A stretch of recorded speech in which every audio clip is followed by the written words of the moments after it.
बलदेव सुभद्रा सुदर्शन की जय। श्री श्री गौर निताय की श्री श्री कृष्ण बलराम की जय। श्री श्री राधे श्याम की जय। अनंत कोटि वैष्णव वृंद की जय। समवेत भक्त वृंद की जय। निताई गौर प्रेमानंदे हरि हरि बोल। ओम नमो भगवते वासुदेवाय।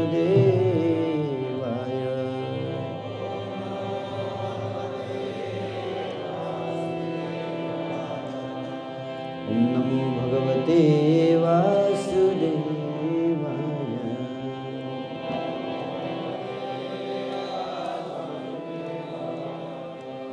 ओम नमो भगवते वासुदेवाय।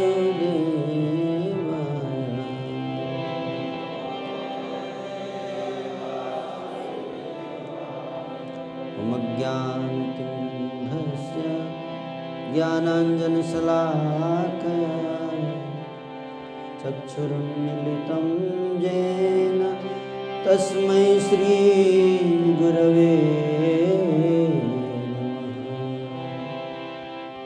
श्री चैतन्यमनोभीष्टं स्थापितं येन भूतले स्वयं रूप कदा मह्यं ददाति स्वपदान्तिकम्। वन्देऽहं श्रीगुरो श्रीयुतपदकमलं श्रीगुरुन् वैष्णवंश श्रीरूपं साग्रजातं सहगण रघुनाथान्वितं तं सजीवं साद्वैतं सावधूतं परिजनसहितं कृष्णचैतन्यदेवं श्रीराधाकृष्णपदान् सहगणललिता श्रीविशाखान्वितं हे कृष्ण। हे कृष्ण करुणा सिंधु दीनबंधो जगत्पते गोपेश गोपिका कांत राधा कांत नमोस्तुते। तप्त कांचन गौरांगी राधे वृंदावनेश्वरी वृषभानुसुते देवी प्रणमामि हरिप्रिये। वाञ्छाकल्पतरुभ्यश्च कृपा सिन्धुभ्येव च पतितानां पावनेभ्यो वैष्णवेभ्यो नमो नमः। श्री कृष्ण चैतन्य प्रभु नित्यानंद श्री अद्वैत गदाधर श्रीवासादि गौर भक्त वृंद।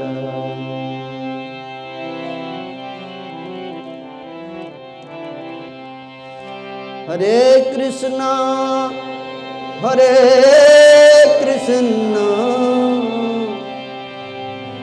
कृष्ण कृष्ण हरे हरे हरे राम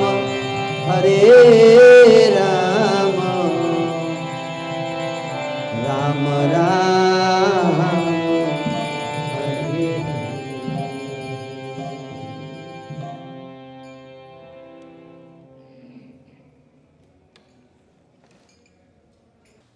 हरे कृष्णा।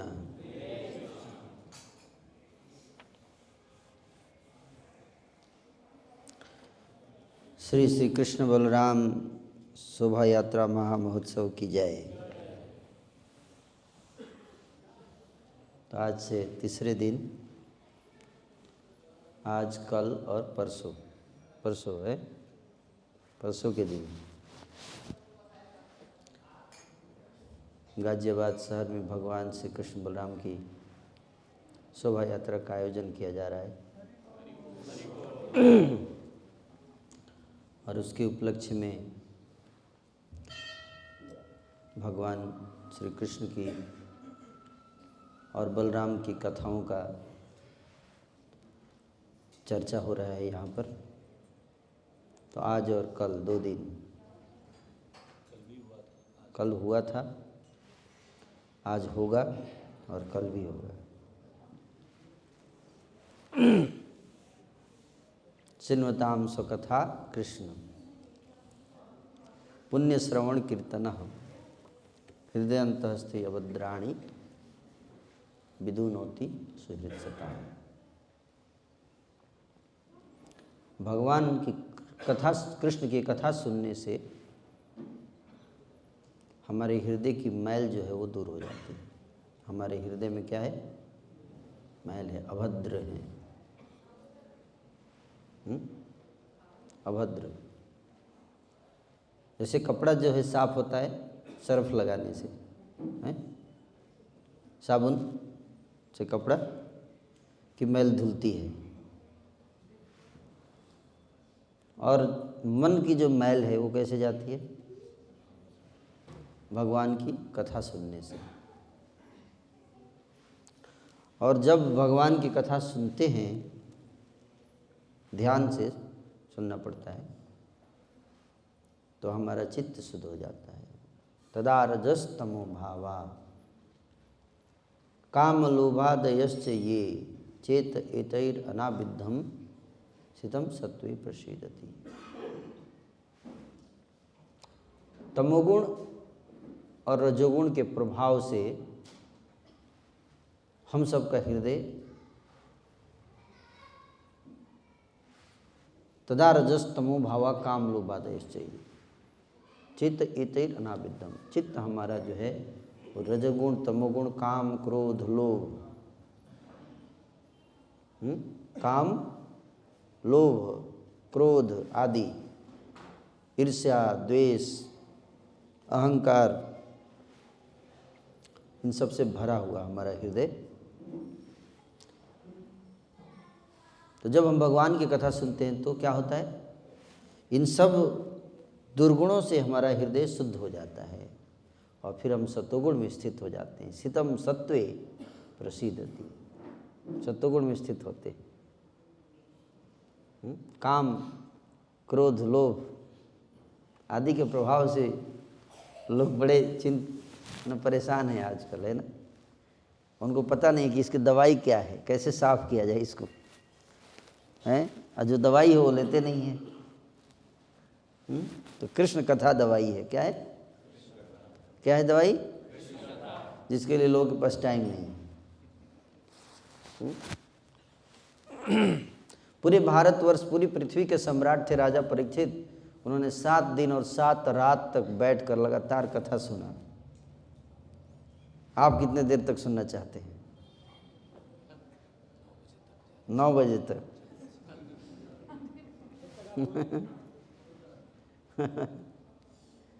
यस, हम लोग 9 बजे तक भी सुन ले तो बहुत बड़ी बात है ना?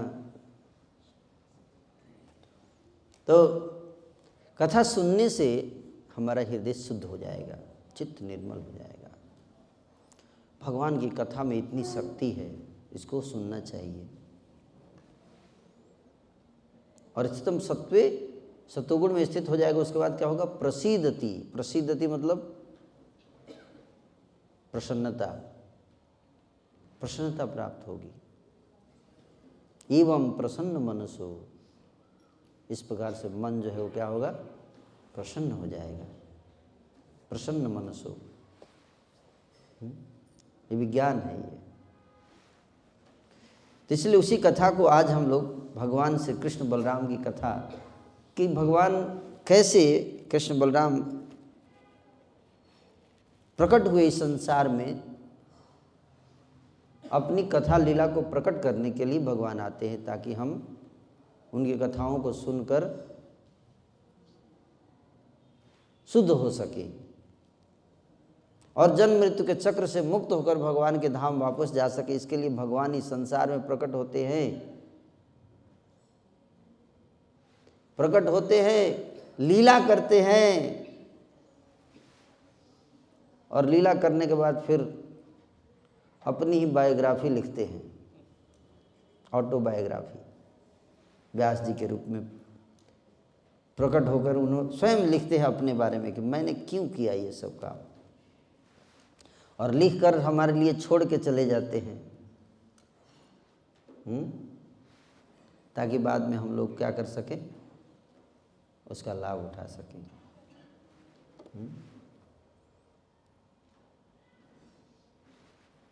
तो भगवान प्रकट हुए और फिर ब्रज में उन्होंने 11 वर्ष तक लीलाएं की, कृष्ण और बलराम ने। कितनी उम्र तक?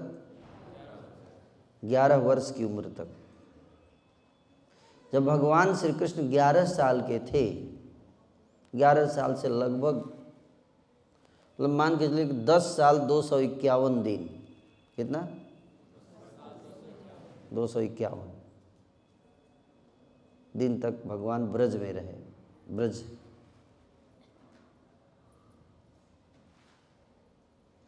और 11 वर्ष की अवस्था में भगवान मथुरा गए। तो 11 साल तक उन्होंने कई प्रकार की लीलाएं की। 7 साल के थे तो पूतना का वध किया, 7 दिन के थे, 7 साल नहीं, कितना? 7 दिन पूतना को मारा, फिर तृणावर्त को मारा, सक्तासुर को मारा, नल, कुबेर और मणिग्रीव का उद्धार किया। कुबेर के जो पुत्र थे, अघासुर, बकासुर का वध किया, वत्सासुर का वध किया। ये सारे बड़े भीषण राक्षस थे। ब्रह्मा जी का विमोहित किया, इंद्र का मान मर्दन किया, गिरिराज पर्वत को अपनी बाईं हाथ की उंगली पर उठाया है। जब भगवान मात्र कितने साल के थे? 7 वर्ष के थे। इतनी सारी लीलाएं, मधुर मधुर लीलाएं की। गधे को मारा, बस ऊंट नहीं आया, ऊंट आगे हाथी भी मारेंगे। घोड़ा को मारा, बैल को मारा, क्या बगुले को, सांप को, सबको मारा, बस खाया नहीं। आजकल लोग मारते भी और खा भी जाते हैं। आग को पी लिए। आग पिए हैं कभी? आपको आग दिया जाए, 1 गिलास आग पी लीजिए, पी लेगा कोई? नहीं। भगवान पी जाते हैं आग। इसके होते हैं भगवान, आग भी पी जाएंगे। जंगल में आग लग गई, सारे सखा रोने लगे। कृष्ण, आग लग गया, बचाओ बचाओ। भगवान ने कहा सब लोग आंख बंद करके सो जाओ। और देखो सबको विश्वास था कि कृष्ण ने कहा है कि आंख बंद करके सो जाओ, तो सो गए। कोई आग लगे हुआ आप घर में कोई बोल दे आंख बंद करके सो जाओ, तो सो जाएंगे आप लोग? बहुत विश्वास चाहिए, है कि नहीं? इससे पता चलता है कि ब्रजवासी कितना विश्वास करते हैं भगवान में, हैं? बोले आंख बंद करके लेट जाओ, लेट गए और भगवान पी गए सारी आग को। सबने अब बोले आँख खोलो, अरे कोई आग नहीं है, कहाँ गई आग? किसी को पता भी नहीं। ये बात किसी को पता नहीं कि आग गई कहाँ, क्योंकि सब आँख बंद करके सोए हुए थे। तो लिखा किसे जब किसी को पता ही नहीं है?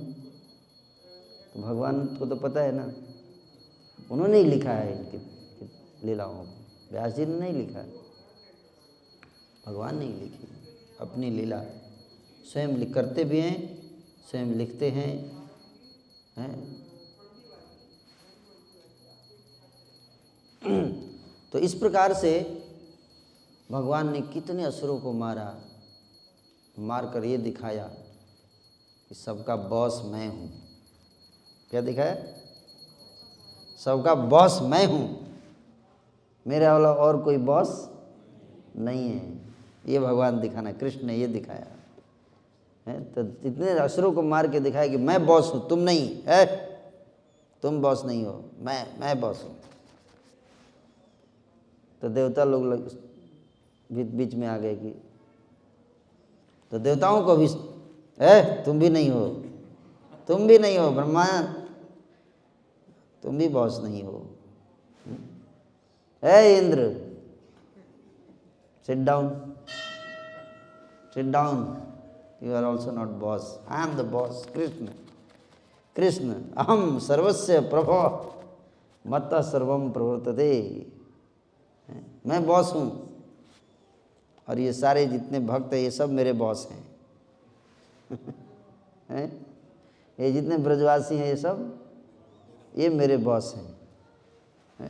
ये दो चीज़ स्थापित किया भगवान ने। ये सारी दुनिया का बॉस मैं और मेरे बॉस ब्रजवासी। ये दो चीज़ समझाना चाहते थे भगवान। हैं? समझ में आया कि नहीं आया समझ में?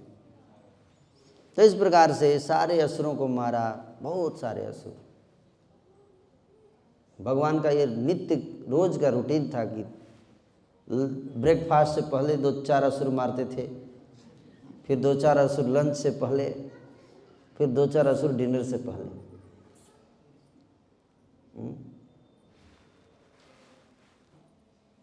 और इस प्रकार से सबसे लास्ट में बैल को मारा। अरिष्ट नाम का असुर आया बैल के रूप में। कहते हैं सुखदेव जी के अरिष्टे निहते दैते कृष्णेन अद्भुत कर्मणा। अद्भुत कर्मणा यहाँ भगवान को कहा गया है। अद्भुत, भूत मतलब भूत प्रेत नहीं, भूत मतलब क्या? भूतकाल, भूतकाल, भूतपूर्व बोलते हैं ना, भूतकाल। और अद्भुत मतलब ऐसा कार्य जो पहले कभी नहीं हुआ है, किसी ने नहीं किया, ऐसा अद्भुत कार्य किया भगवान ने, इसलिए उनको क्या कहा? एक नाम क्या है? अद्भुत कर्मणा। तो भगवान कृष्ण ऐसे ऐसे कार्य के अद्भुत कर्मणा हैं। अद्भुत काम करने वाले भगवान श्री कृष्ण द्वारा अरिष्टासुर का वध हो जाने पर, आप जानते हैं अरिष्टासुर का वध हुआ, फिर राधा कृष्ण और श्याम कुंड प्रकट हुए। ये लीला जानते हैं? राधा कुंड श्याम कुंड प्रकट हो गया, स्नान कर लिए भगवान, और उसके बाद स्नान करके राधा कुंड में पवित्र हो गए। Now I am ready to go to Mathura.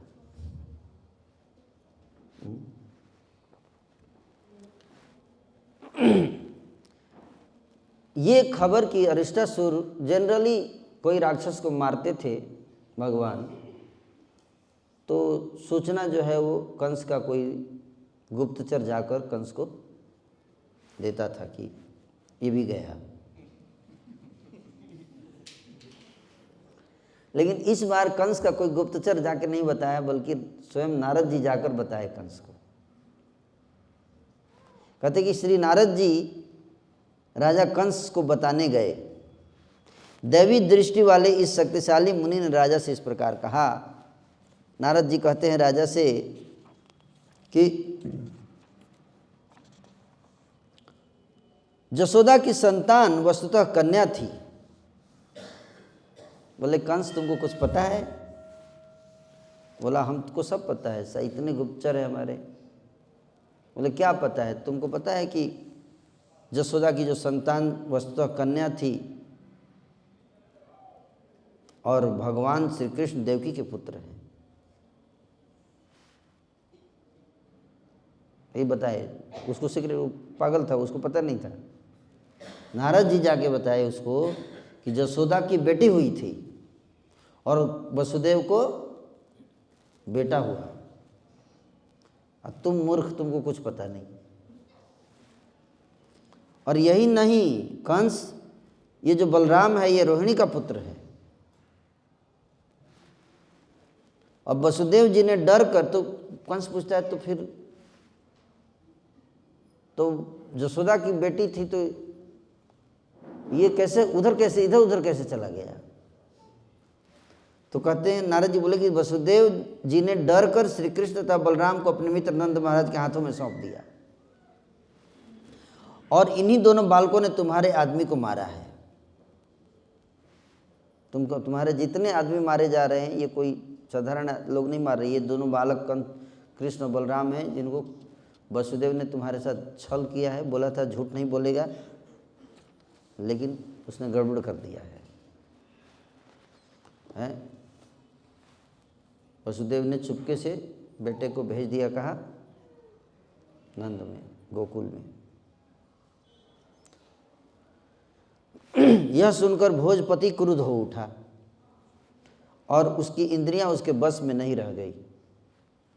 उसने वसुदेव जी को मारने हेतु एक तेज तलवार उठा ली। बोला इतना धोखेबाज आदमी है ये वसुदेव, हमने इसको विश्वास किया, इसको जेल से बाहर निकाल दिया, ये हमारे साथ छल कर किया, अभी मैं इसका मर्डर कर दूंगा।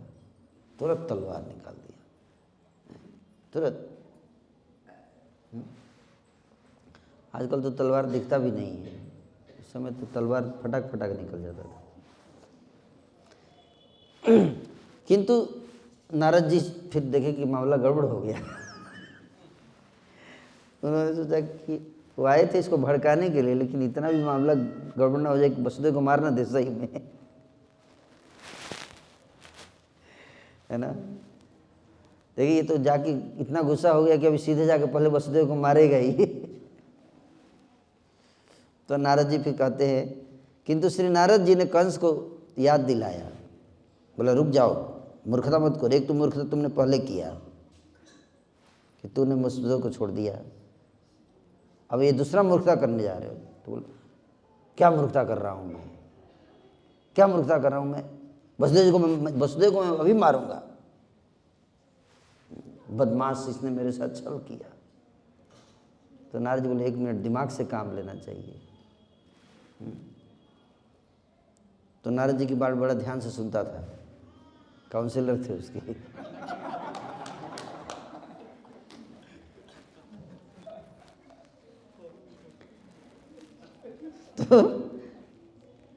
तो रोका कि रुक जाओ, एक मिनट रुक जाओ, देखो कि वसुदेव जी को मत मारो, वसुदेव जी को मारोगे तो गड़बड़ हो जाएगा। तुम्हारा वास्तविक दुश्मन कौन है?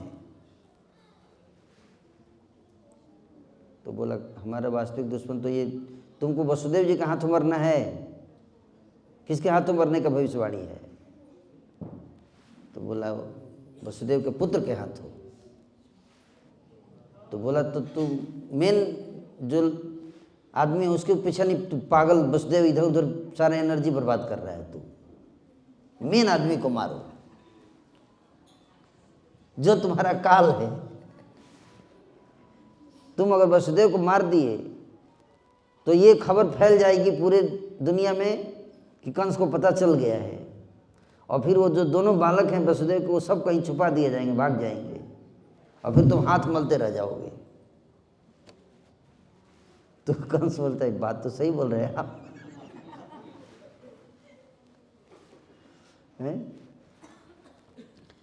अपितु उसके दोनों पुत्र, तुम उसको मारने की जरूरत नहीं है, उसके दोनों पुत्र उसकी मृत्यु के कारण बनेंगे। तब कंस ने वसुदेव जी था उसकी पत्नी को लोहे की जंजीरों से बंधवा दिया। मतलब जेल में तो बंद करके ही रहूंगा, चाहे कुछ भी हो जाए, मारूंगा नहीं, लेकिन जेल में बंद करवा दूंगा। श्री नारद मुनि ऐसा बोलकर चले गए और राजा कंस ने केसी राक्षस को बुलाया। केसी नाम क्या था? केसी। और उसे आदेश दिया कि जाओ और बलराम तथा कृष्ण का वध कर दो। इसके उपरांत भोजराज ने मुष्टिक, चाणूर, सल, तोसल इत्यादि अपने मंत्रियों तथा अपने महावतों को बुलाया और राजा ने उन्हें इस प्रकार संबोधित किया। मेरे वीर चाणूर तथा मुष्टिक, कृपया सुन।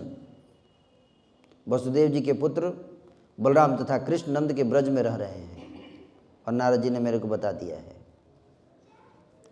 यह भविष्यवाणी हुई है कि ये दोनों बालक मेरी मृत्यु के कारण होंगे। जब वे यहाँ लाए जाएं तो तुम उन्हें कुश्ती लड़ने के बहाने मार डालना। वो बताया कि मैं उनको किसी न किसी बहाने इधर लेके आऊँगा।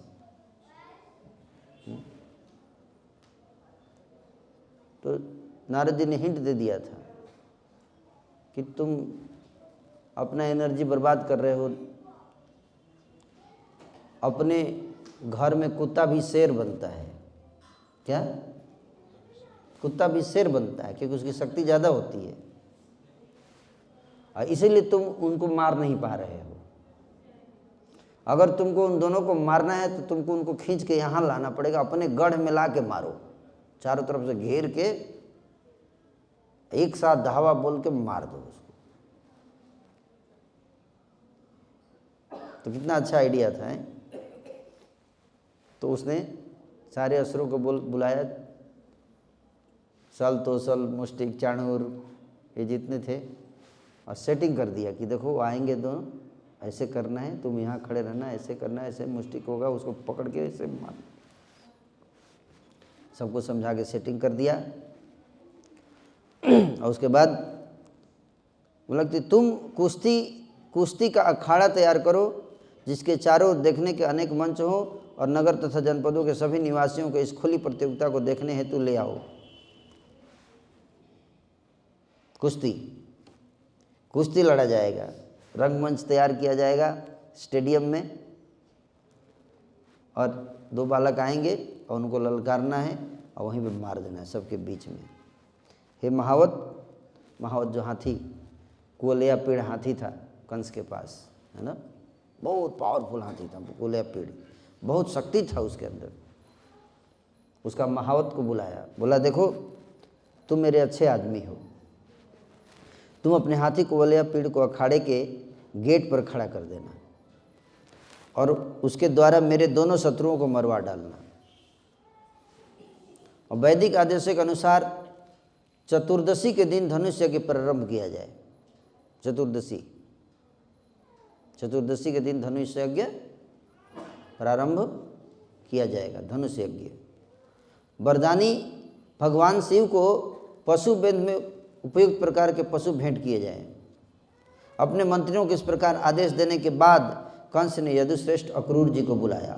कंस निजी लाभ निकालने की कला जानता था, कैसे सबसे अपना काम निकलवाना है, इसमें एक्सपर्ट था। अक्रूर को बुलाकर अक्रूर के हाथों को अपने हाथ में लेकर बड़े प्रेम से इस प्रकार कहने लगा, अक्रूर भाई, हाथ में हाथ पकड़ के इसे बड़े प्रेम से, एक काम करो मेरा, क्योंकि जानता था कि और कोई जाएगा राक्षस को भेजेगा तो भाग जाएंगे, खबर फैल जाएगी। तो अक्रूर जी को बोला, हे सर्वश्रेष्ठ दानी अक्रूर, जब कोई राक्षस आपकी बड़ाई करे तो आपको सावधान रहना चाहिए। तो कह रहे, हे सर्वश्रेष्ठ दानी अक्रूर जी, आप आदर के साथ मुझ पर मित्रोचित अनुग्रह कीजिए। भोजों तथा वृष्णियों में आपसे बढ़कर कोई अन्य हमारे पर कृपालु नहीं है। आप ही एक व्यक्ति हैं जो मेरे प्रति अच्छा भावना रखते हैं, बाकी सब तो मेरे दुश्मन हैं। हे भद्र अक्रूर, आप सदैव अपना कर्तव्य बड़े ही गंभीरतापूर्वक करने वाले, जो आपको काम दिया था बहुत सीरियस करते हैं आप गड़बड़ नहीं करते हैं, जिम्मेदारी बहुत अच्छे से निभाते हैं। इसलिए मैं आप पर उसी तरह आश्रित हूँ जिस तरह पराक्रमी इंद्र ने अपना लक्ष्य प्राप्त करने हेतु भगवान श्री विष्णु की शरण ली थी। इंद्र जैसे विष्णु की शरण लेते हैं, उसी तरह से मैं आपकी शरण ले रहा हूँ। ऐसे बात करने में तेज होना चाहिए आदमी को, कंस से हमको सीखना चाहिए। अपना काम निकालने के लिए कैसे बात करना है, कैसे चापलूसी करना है। कहता है कि आप नंदगांव जाइए। तो अक्रूर जी बोले, नंदगांव क्यों जाना है? बोले, वहाँ पे अनक दुंदुभी वसुदेव के 2 पुत्र रह रहे हैं, और जाइए और उसे अविलंब उन्हें इस रथ पर चढ़ाकर यहाँ लेकर आ जाइए। श्री विष्णु के संरक्षण में रहने वाले देवताओं ने इन दोनों बालकों को मेरी मृत्यु के रूप में भेजा है। सारे देवताओं की साजिश है। ये लोग देवता सोचते हैं कि ये 2 बालक लोग को भेज दिया है धरती पर कंस को मारने के लिए, उन्हें यहाँ ले आइए तथा उसके साथ नंद व अन्य ग्वालों को अपने अपने उपहारों सहित आने दीजिए। जब आप कृष्ण तथा बलराम को ले आएंगे तो मैं उन्हें साक्षात मृत्यु के समान बलशाली अपने हाथी से मरवा दूंगा। कितना उल्लू आदमी है।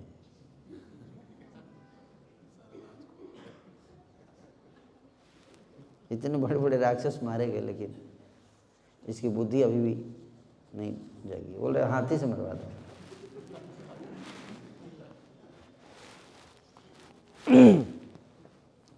और फिर कहता है कि सुंदर गोपाल प्रभु विश्वास नहीं करेंगे कि मेरा हाथी मार देगा। हो सकता है नहीं मार पाए तो मेरे पास और भी उपाय हैं। और यदि कदाचित वे दोनों उस हाथी से बच जाएं तो मैं उन्हें बिजली के समान प्रबल अपने पहलवानों से मरवा दूंगा। मेरे पहलवान फिर पकड़ के मारेंगे उनको। और जब ये दोनों मार डाले जाएंगे, पहले तो हम इन दोनों को मारेंगे। उसके बाद प्लानिंग अभी ख़त्म नहीं हुआ, उसके बाद नेक्स्ट प्लान है। उसके बाद में वसुदेव, उसके जितने रिलेटिव हैं, वृष्णि, भोज, दसाड़, सबका मर्डर कर दूंगा। और उसके बाद रुकूंगा नहीं मैं।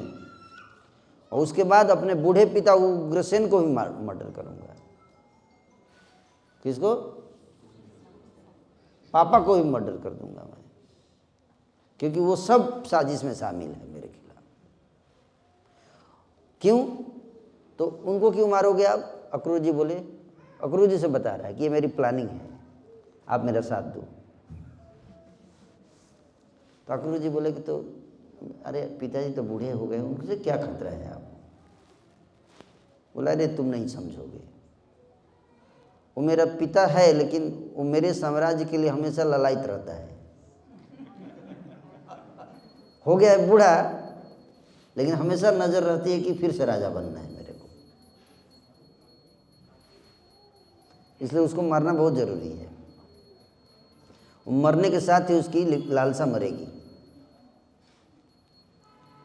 और जब वो मर जाएगा तो उनके भाई देवक को भी मारूंगा और फिर उनके सारे शत्रुओं को भी मार डालूंगा। और मेरे जो ससुर जी हैं जरासंध, वो तो मेरे रिलेटिव हैं। और मेरे बहुत सारे बढ़िया बढ़िया दोस्त हैं। द्विविद है, संभरासुर है, नरकासुर है, बाणासुर है, ये सब मेरे तो फ्रेंड हैं। दुश्मन सारे मारे जाएंगे, फ्रेंड सारे बच जाएंगे। और सारे फ्रेंड को लेकर मैं क्या करूँगा? मैं इन सब का उपयोग उन राजाओं का वध करने के लिए करूँगा जो देवताओं के पक्ष लेकर लड़ने आ जाते हैं। और फिर सारे देवताओं को मर्डर करके मारकर मैं पूरी पृथ्वी का राज करूँगा। हरि बोल। पूरी पृथ्वी का एक छत्र निष्कंटक। क्या? निष्कंटक। निष्कंटक मतलब जानते हैं क्या? कोई कांटा ना हो। निष्कंटक राज्य प्राप्त करूंगा पूरी पृथ्वी का, कोई मेरा शत्रु नहीं होगा। और ये बहुत सीक्रेट बात है, मेरी प्लानिंग है, ये मैं किसी को नहीं बताऊँ। अक्रूर जी आपको बता रहा हूँ, किसी को बताइएगा मत, ठीक है? अक्रूर जी जाके सबसे पहले भगवान को बता देंगे सारी प्लानिंग। कैसा है कि सब पागल लोग हैं ना, देखो उसको पता ही नहीं कि अक्रूर जी भगवान के कितने बड़े भक्त हैं। उन्हीं को सारा प्लानिंग बता रहा है कैसे भगवान को मारूंगा। कह रहे कि अक्रूर जी अब आप मेरे मन के बात को जान चुके हैं, इसलिए तुरंत जाइए और कृष्ण तथा बलराम को धनुष यज्ञ देखने के बहाने यदुओं की राजधानी का ऐश्वर्य देखने के लिए ले आइए। कि गांव के बच्चे होते हैं, शहर देखा नहीं होगा, बोलिएगा शहर घुमाऊंगा ले जाकर। इस बहाने लेके आइएगा कि शहर घुमाऊंगा, मथुरा शहर। तो गांव में के बच्चे होते हैं, उनको शहर घूमने का बहुत शौक होता है, शहर में जाएंगे, शहर में जाएंगे। तो आप बोल रहा कि हम शहर सिटी घुमाएंगे। अक्रूर जी कहते हैं, हे राजन, आपने अपने आप को दुर्भाग्य से मुक्त करने हेतु अच्छा उपाय ढूंढ निकाला है। अक्रूर जी बोले, बहुत अच्छा उपाय आपने निकाला है, क्योंकि अभी तक तो आप असुरों को भेजते थे, लेकिन अब आप खुद सामने आ जाएंगे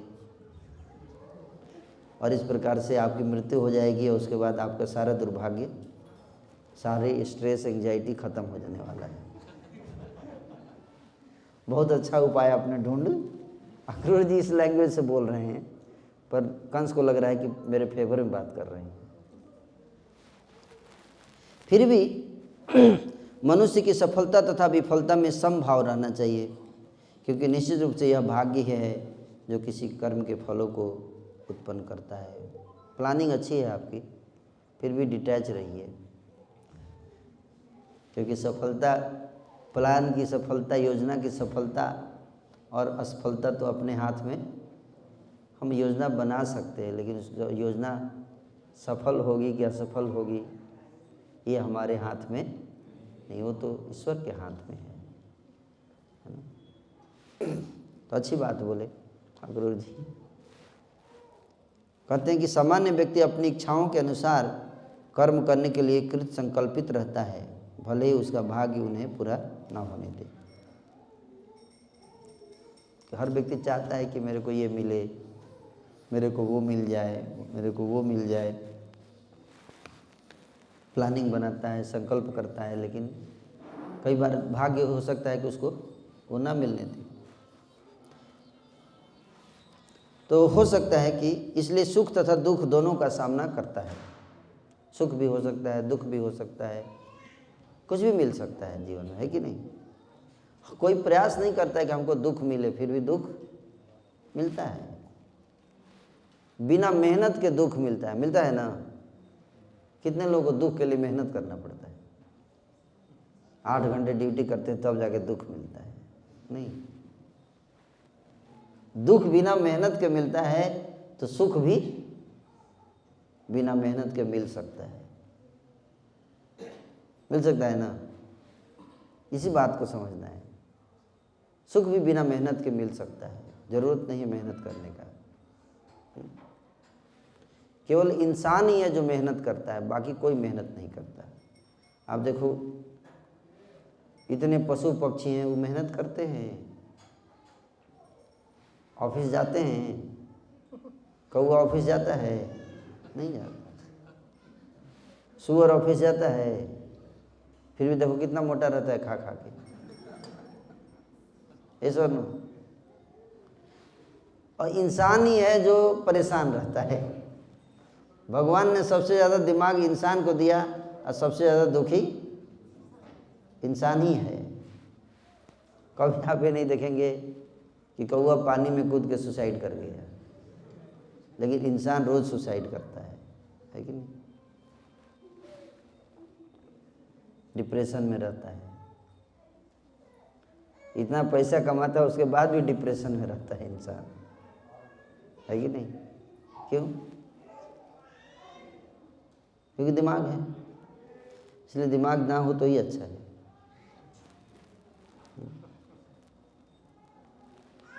तो बोले सुख और दुख तो दोनों का सामना करना पड़ता है। तो आपका प्लान ठीक है, फिर भी आप राजा हैं, आप मुझे आदेश दे रहे हैं। सफलता मिलेगी कि असफलता मिलेगी ये तो मैं नहीं जानता, लेकिन मेरा कर्तव्य है आपकी आज्ञा का पालन करना, सो मैं करूँगा।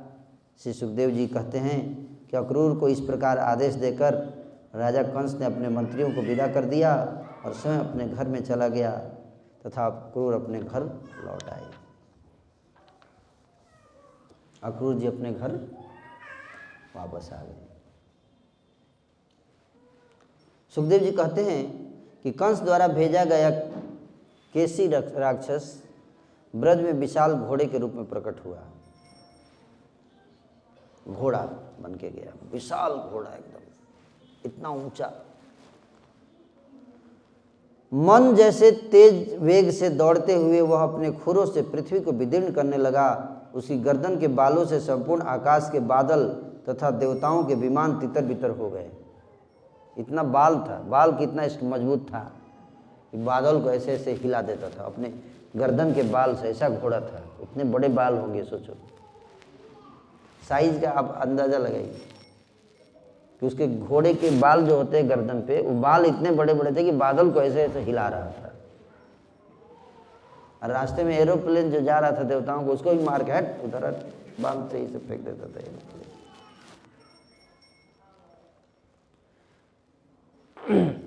अपनी भारी हिनहिनाहट से उसने वहां पर उपस्थित सबको भयभीत कर दिया। जब श्री भगवान ने देखा कि ये असुर किस प्रकार अपनी भयानक हिनहिनाहट से पूरे वृंदावन गांव को डरा रहा है और अपनी पूंछ से बादलों को हिलाई दे रहा है, पूंछ से बादल को हिला रहा था, तो वे केसी से सामना करने के लिए भगवान आगे आए। केसी युद्ध के लिए श्री कृष्ण को ही ढूंढ रहा था। अतः जब श्री भगवान उसके समक्ष खड़े हो गए और उन्होंने उसे पास आने के लिए ललकारा, आ बेटा, तो उस घोड़े ने सिंह जैसी गर्जना द्वारा उसका उत्तर दिया। श्री भगवान को अपने सामने खड़े देखकर केसी प्रबल आवेश के साथ क्रुद्ध होकर अपना मुंह फाड़े हुए उनकी ओर दौड़ा, मानो आकाश को निगल जाएगा। प्रचंड वेग से दौड़ते हुए उस अजय तथा दुर्धर्ष घोड़ा असुर ने अपने अगले 2 पांवों से कमल नयन श्री भगवान पर जोरदार प्रहार किया। आगे के 2 पैर से जाकर ठक मारा, ऐसे कृष्ण के छाती पर जाके मारा जाए, ठक। किंतु दिव्य भगवान ने केसी के प्रहार से अपने आप को बचा लिया और तब क्रुद्ध होकर अपनी भुजाओं से उसके असुर के पैरों को पकड़ लिया और उसे आकाश में चारों ओर ऐसे घुमाया, ऐसे पकड़ के, ऐसे नहीं, कई बार घुमाते हैं ऐसे, कपड़े को ऐसे घुमाया और ऐसे कर उड़ा दिया ऐसे, तो 100 धनुष दूर जाके गिरा। जिस प्रकार गरुड़ किसी सर्प को फेंक दे, और फेंक दिया ऐसे, फेंक के फिर वहीं खड़े रहे। अब देखते क्या करता है।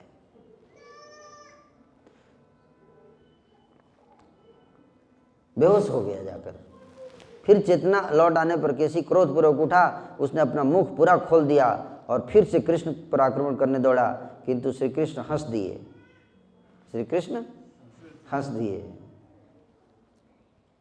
हंस दे रहे हैं भगवान, अच्छा आजा बेटा, फिर आजा। इस बार उन्होंने अपनी बाईं भुजा, कौन भुजा? लेफ्ट हैंड, अब दाएं हाथ की जरूरत नहीं, इसके लिए मेरा बायां हाथ ही काफ़ी है। बाईं भुजा उस घोड़े के मुंह में, तो मुंह में बहुत भूख लगी है तेरे को, बार बार मुंह खोल रहा है, भूख लगी है, ले चल खा।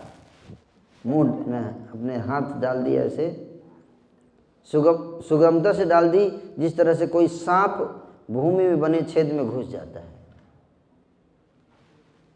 श्री भगवान के भुजाओं का स्पर्श होते ही केसी के सारे दांत टूट गए।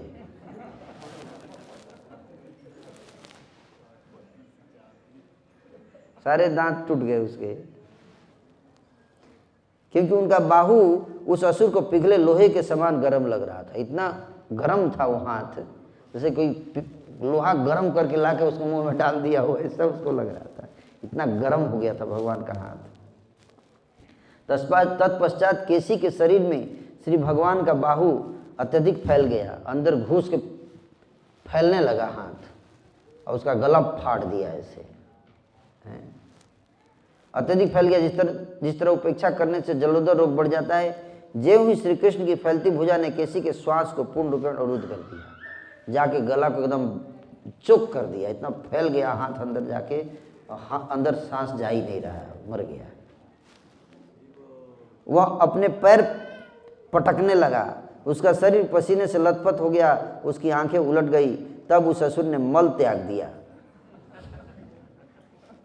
और भूमि पर गिरकर निष्प्राण हो गया। महाबाहु श्री कृष्ण ने अपनी बाँह केसी को उस शरीर से बाहर निकाल ली जो अब एक लंबी ककड़ी जैसी प्रतीत हो रहा था। अपने शत्रु को बिना प्रयास के ही मारने के बाद किसी प्रकार का गर्व दिखलाए बिना श्री भगवान ने ऊपर से फूलों की वर्षा के रूप में की गई देवताओं की पूजा स्वीकार की। देवता लोग भी फूल बरसाने लगे भगवान पर। ओसामा बिन लादेन मारा गया। हे राजन, क्या बताऊं मैं। उसके बाद फिर देव ऋषि नारद मुनि भगवान के पास आए। पहले कंस के पास गए और उधर भड़का दिए, अब भड़का के अब इधर आ रहे हैं, भगवान के पास आ रहे हैं नारद जी। और एकांत स्थान में भगवान को देखे, अकेले जब भगवान थे, जहाँ पे कोई नहीं था, अकेले थे, तो नारद जी वहाँ आए।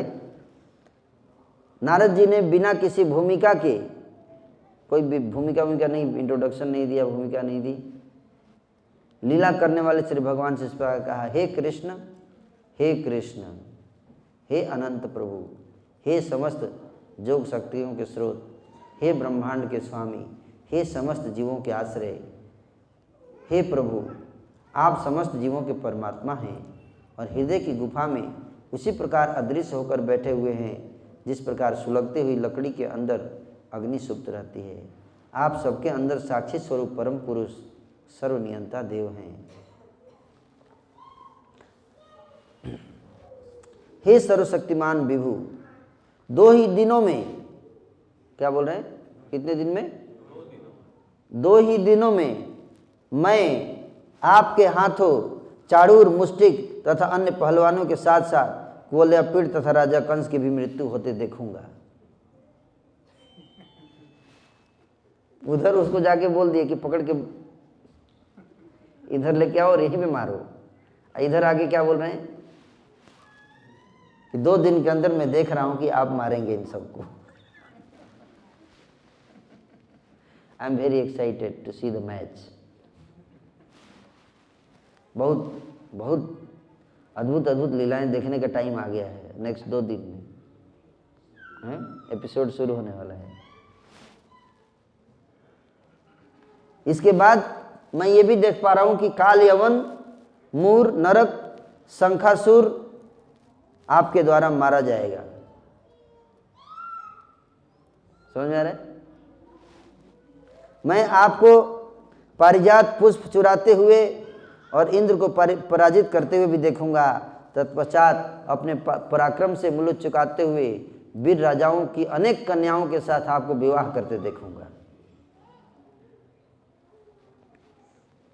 हे ब्रह्मांडपति, आप द्वारका में राजा नृग के सांप से द्वारका में राजा नृग को सांप से उद्धार करेंगे और एक अन्य पत्नी के साथ आप अपने लिए समंतक मणि भी लेंगे। आप ब्राह्मण के मृत पुत्र को अपने दास से यमराज के लोक से वापस लाएंगे और उसके बाद आप पौंड्रक का वध करेंगे तथा काशी नगरी को जलाएंगे और राजसूय यज्ञ के समय तंत्रवक्र तथा चेदी राज का संहार करेंगे। मैं इन सब वीरतापूर्ण लीलाओं को तो देखूंगा ही। बहुत एक्साइटेड हूँ मैं इन लीलाओं को देखने के लिए। जैसे लोग क्रिकेट मैच देखने के लिए एक्साइटेड होते हैं, तो नारद जी का ये सब मैच है ना। साथ ही द्वारका में अपने निवास काल में आप जो अनेक लीलाएं करेंगे उन्हें भी देखूंगा। ये सारी लीलाएं दिव्य कवियों के गीतों में इस धरा पर गाई जाएंगी। वो लीलाएं लिख दी जाएंगी और बाद में कवि लोग गाएंगे इन लीलाओं को। ये भी लिख दिए फ्यूचर में नारद जी बोल रहे हैं। अभी हुई नहीं, उससे पहले ही बोल दिए कि सब होने वाली है और उसके बाद लिखी भी जाएंगी, उसको गाई भी जाएगी। ये है सनातन धर्म। सनातन धर्म का कौन सामना कर सकता है बताइए?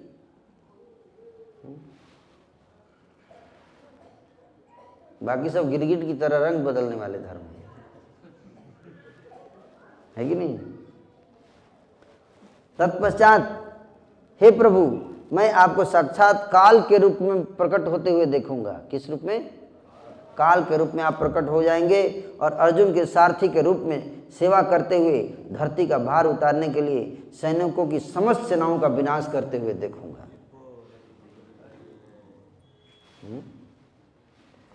हे पूर्ण पुरुषोत्तम भगवान, हमें अपनी शरण में ले लीजिए।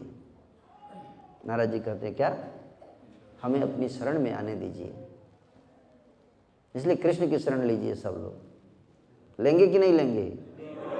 ये नारद जी ले रहे हैं शरण, देख पा रहे हैं कि भगवान है ये कोई साधारण इंसान नहीं है, गाय चराने वाला है। समझ में आया? सारी सृष्टि के स्वामी हैं। नारद जी कहते हैं अपनी शरण में ले लीजिए। हे प्रभु, आप शुद्ध आध्यात्मिक विज्ञता से परिपूर्ण अपने मूल स्वरूप में सदैव स्थित रहते हैं, क्योंकि आपकी इच्छा को कभी नकारा नहीं जा सकता। आप जो चाहते हैं वही होगा। आपने पहले ही यथासंभव इच्छित वस्तुएं प्राप्त कर ली हैं और अपनी आध्यात्मिक शक्ति के द्वारा आप माया के गुण प्रवाह से सतत पृथक रहते हैं। हे आत्मनिर्भर परम नियंता, मैं आपको सादर नमस्कार करता हूँ। आपने अपनी शक्ति से इस ब्रह्मांड की असीम विशिष्ट व्यवस्था की रचना की है। अब आप यदुओं, वृष्णियों तथा सात्वतों के बीच महानतम वीर के रूप में प्रकट हुए हैं और आपने मानवीय युद्ध में भाग लेने का निर्णय लिया है।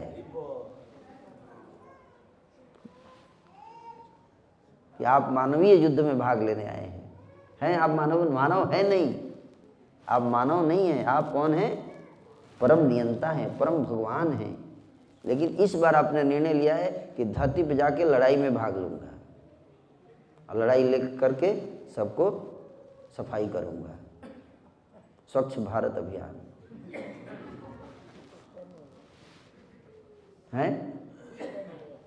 हाँ, स्वच्छ भारत अभियान में सुखदेव जी कहते हैं, इस प्रकार यदुवंश के प्रधान भगवान श्री कृष्ण को संबोधित करने के बाद श्री नारद मुनि ने उन्हें झुककर सादर प्रणाम किया।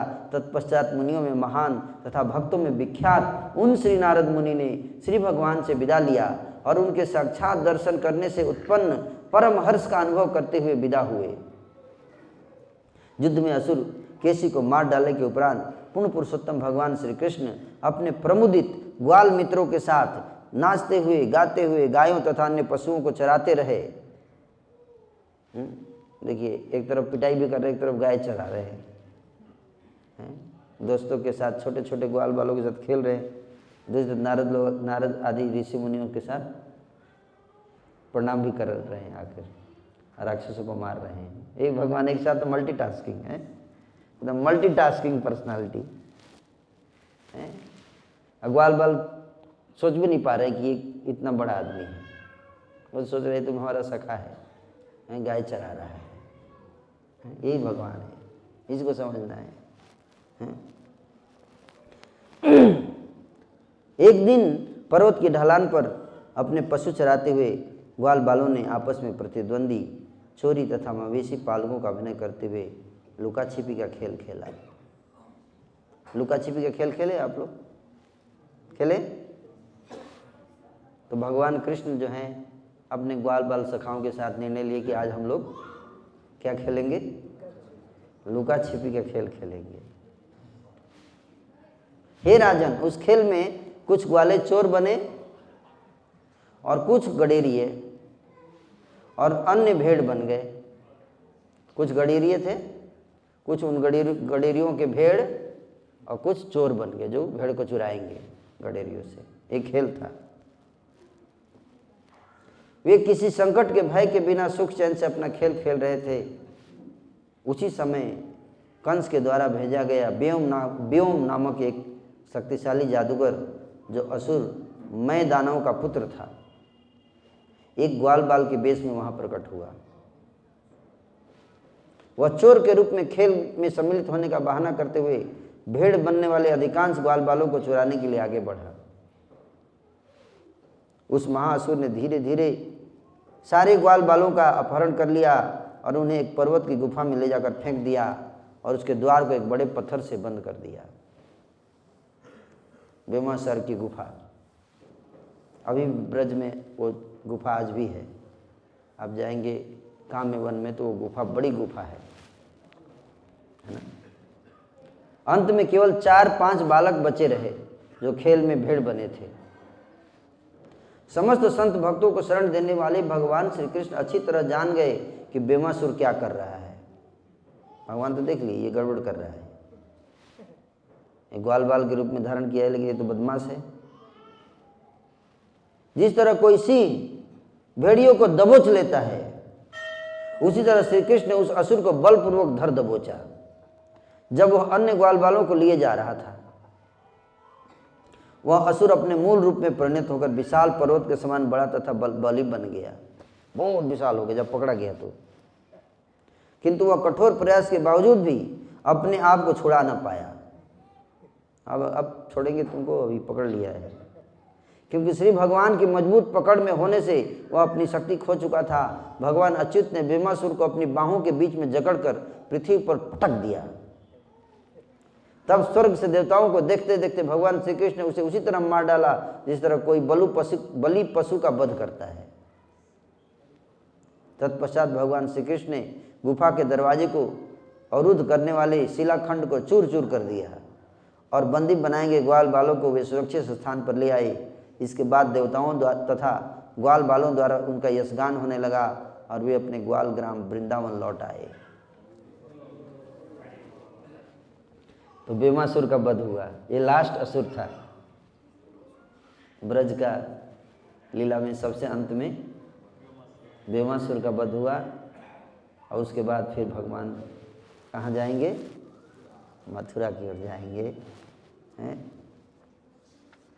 तो सुखदेव जी कहते हैं, अक्रूरोपी च ताम रात्रिम मधुपुर्या महामती उषित्वारथमास्थाय प्रययौ नंद गोकुलम गच्छन् पथि महाभागो भगवती अम्बुजे क्षणे भक्तिं परामुपगत एवं एतद चिंतयत। श्री सुखदेव गोस्वामी कहते हैं कि महामती अक्रूर ने वह रात मथुरा में बिताई। इधर का सीन दिखा रहे हैं, अभी दोनों जगह का सीन दिखा रहे हैं। ब्रज का सीन दिखाया, अभी बेमासुर मारा गया। अब कैमरा जाता है कहाँ? अक्रूर जी के घर में। अक्रूर जी के घर में कैमरा जाता है, वहाँ क्या चल रहा है, हैं? देखिए कितना सुंदर वर्णन है। महामती अक्रूर रात मथुरा में बिताए और तब अपने रथ पर सवार होकर नंद महाराज के ग्वाल ग्राम ब्रज के लिए रवाना हुए, नंदगांव। रास्ते में यात्रा करते हुए महात्मा अक्रूर को कमल नेत्र श्री भगवान के प्रति अपार भक्ति का अनुभव हुआ। वे इस प्रकार सोच रहे हैं, रास्ते में जा रहे हैं और क्या कर रहे हैं? सोच रहे हैं। सुबह सुबह निकले हैं। अक्रूर जी क्या सोचते हैं? वृंदावन जब जा रहे हैं मथुरा से, तो क्या सोच रहे हैं रास्ते में, उसका वर्णन सुखदेव जी अक्रूर जी के मन के अंदर घुसकर, अक्रूर जी के मन में क्या चल रहा है उसको सुखदेव जी हमको लिख रहे हैं यहाँ पर।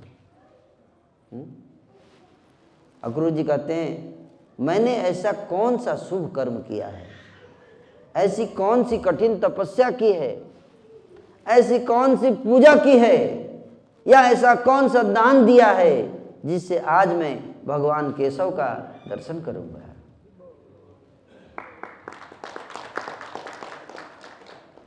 ऐसे दर्शन थोड़े होता है भगवान का। कई जन्मों के शुभ कर्म। और अक्रूर जी इतने प्रसन्न हैं क्योंकि अभी तक 11 साल हो चुके हैं, लेकिन अक्रूर जी को दर्शन नहीं हुआ। भगवान धरती पर ही हैं लेकिन दर्शन नहीं दिए। भगवान पे धरती पे होके भी चले जाते हैं, लेकिन कई उल्लू लोगों को दर्शन नहीं होता है। ऐसा भी है। जो भाग्यशाली है उन्हीं के दर्शन होंगे, सबको नहीं हो सकता। क्यों? क्योंकि भगवान के दर्शन के लिए सौभाग्य तब प्राप्त होता है जब कोई तपस्या करता है, पूजा करता है, दान करता है। क्या करता है? दान।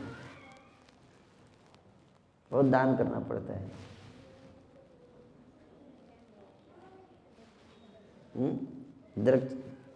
लिखा है दत्तम। ये कौन सा दान दिया होगा? मुझे लगता है वेब सिटी में दिया होगा।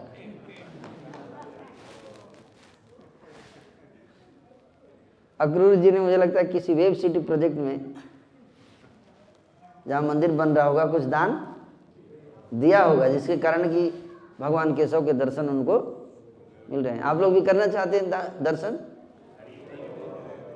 तो आपके लिए एक अवसर है,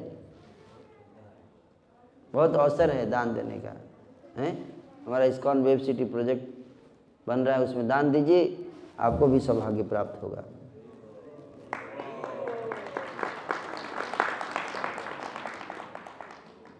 कितनी सुंदर बात बता रहे हैं अक्रूर जी। कहते हैं कि चूंकि मैं विषय भोगों में लीन रहने वाला एक भौतिकवादी व्यक्ति हूँ, हमेशा विषय भोगों में लिप्त रहता हूँ, मैं भौतिकवाद, मैं तो डिवोटी हुई नहीं। अतः अपने लिए उत्तम श्लोक में स्तुति किए जाने वाले श्री भगवान का दर्शन करने का यह अवसर प्राप्त कर पाना मैं उसी तरह कठिन समझता हूँ जिस तरह से शूद्र के रूप में जन्मे व्यक्ति के लिए वैदिक मंत्रों का उच्चारण करने की अनुमति प्राप्त करना कठिन होता है। मैं कहाँ से भगवान के दर्शन कर पाऊंगा, मेरे जैसा है इंद्रिय तृप्ति में लगा हुआ व्यक्ति। किंतु हे अक्रूर, बहुत हुआ, बहुत हुआ, छोड़ो इन विचारों को। अक्रूर छोड़ दो अब इन विचारों को। मुझ जैसे पतित आत्मा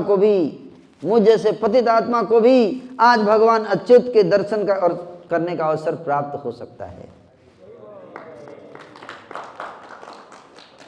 क्योंकि वेब सिटी में दान दिया था। क्योंकि काल रूपी नदी के प्रवाह में बह रहे बद आत्माओं में से कोई एक आत्मा तो कभी कभी किनारे तक पहुंच ही सकता है। काल रूपी नदी में बह रहे कई खरपतवार बहते हैं नदी के अंदर, बहते हैं ना, तो कोई सौभाग्य होता है तो साइड पे आके लग जाता है, टिक जाता है, अटक जाता है कि नहीं? अपने प्रयास से नहीं। उसी तरह से अक्रूर कह रहे हैं कि शायद मेरा कोई सौभाग्य होगा कि आज मैं किनारे पे अटक गया भगवान के। आज मेरे इस समस्त पाप कर्मों का उन्मूलन हो चुका है और मेरा जन्म सफल हो गया है, क्योंकि मैं श्री भगवान के उन चरण कमलों को नमस्कार करूंगा जिनका ध्यान बड़े बड़े योगी करते हैं। निसंदेह आज राजा कंस ने मुझे उन श्री भगवान श्री हरि के चरण कमलों का दर्शन करने के लिए भेजकर मेरे ऊपर बहुत कृपा किया है। किसने कृपा किया? कंस ने कृपा किया। बोल रहे कंस का भी मैं धन्यवाद देना चाहूँगा। अगर कंस ना होता, वो मेरे को नहीं चुनता, तो मैं थोड़े आ पाता इधर। तो कंस तो बहुत लोगों पर कृपा किया है। कंस तो कृपा का सागर है, लेकिन कृपा को फील करने वाला भी व्यक्ति होना चाहिए अक्रूर जैसे। बाकी लोग तो फिर घुसा फील की करके आए। कंस ने मेरे ऊपर बहुत कृपा किया है, जिन्होंने अब इस संसार में अवतार लिया है। आज मैं उन भगवान का दर्शन करूंगा। भूतकाल में उनके भगवान के चरण कमलों के नख के तेज से ही इस भौतिक संसार के दुर्लभ अंधकार को अनेक आत्माओं ने पार करके मुक्ति प्राप्त की है। उन्हीं चरण कमलों की, भगवान श्री कृष्ण के उन्हीं चरण कमलों की पूजा करते हैं। कौन कौन? ब्रह्मा जी, शिव जी, सारे देवता, लक्ष्मी जी तथा बड़े बड़े मुनि और वैष्णव उन भगवान के चरण कमलों, कृष्ण के चरण कमलों की पूजा करते हैं। उन्हीं चरण कमलों से श्री भगवान अपने संगियों सहित गाय चराते समय जंगल में विचरण करते हैं और वही चरण गोपियों के स्तनों पर लगी कुमकुम से सने रहते हैं। अवश्य मैं भगवान मुकुंद के मुखार बिंद का दर्शन करूंगा, क्योंकि अब हिरन मेरी दाईं ओर से निकल रहे हैं। दाईं ओर से हिरन भाग रहे हैं, मतलब शुभ संकेत है कि जरूर दर्शन होगा, दर्शन होगा। वह मुखमंडल, वह सुंदर मुखमंडल है, घुंघराले केसों से घिरा हुआ मुखमंडल, पहले से ही मेडिटेट कर रहे हैं। ऐसे होंगे भगवान, ऐसे होंगे भगवान। जाऊंगा, देखूंगा, मिलेंगे तो कैसे दिखेंगे वो, है ना। उनके केस जो है ऐसे मुख पर गिरे होंगे, ऐसे होंगे, वैसे होंगे, पहले से सोच रहे हैं। और उनकी आकर्षक गाल, उनकी सुंदर नाक, उनकी मंद हास्य युक्त चितवन तथा लाल कमल जैसी आंखों से शोभायमान वो मुखमंडल, मुझे समस्त सौंदर्य के अज्ञार उन भगवान श्री विष्णु के दर्शन होंगे जिन्होंने पृथ्वी का भार उतारने के लिए स्वेच्छा से मनुष्य जैसा रूप धारण किया है। इस प्रकार इसमें कोई संदेह नहीं है कि मेरी आंखों को उनके अस्तित्व का फल प्राप्त हो जाएगा। वे भौतिक कार्य कारण के साक्षी हैं, फिर भी वे उनकी झूठ पहचान से अपने आप को सदैव अलग रखते हैं।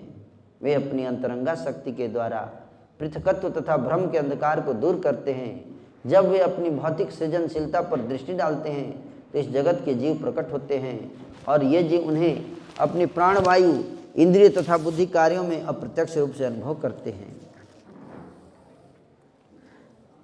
श्री भगवान के गुणों, कर्मों तथा अवतारों से सारे पाप नष्ट हो जाते हैं तथा उत्पन्न समस्त सौभाग्य एवं इन तीनों का वर्णन करने वाले शब्द संसार को जीवन दान देते हैं, उसे सुशोभित बनाते हैं और शुद्ध करते हैं। दूसरी ओर उनकी महिमा से विहीन शब्द शव की सजावट करने जैसे निरर्थक है। वे ही श्री भगवान सात्वत वंश में प्रमुख देवताओं को प्रसन्न करने हेतु अवतरित हुए हैं, जो उनके द्वारा निर्मित धर्म के नियमों की रक्षा करने वाले हैं।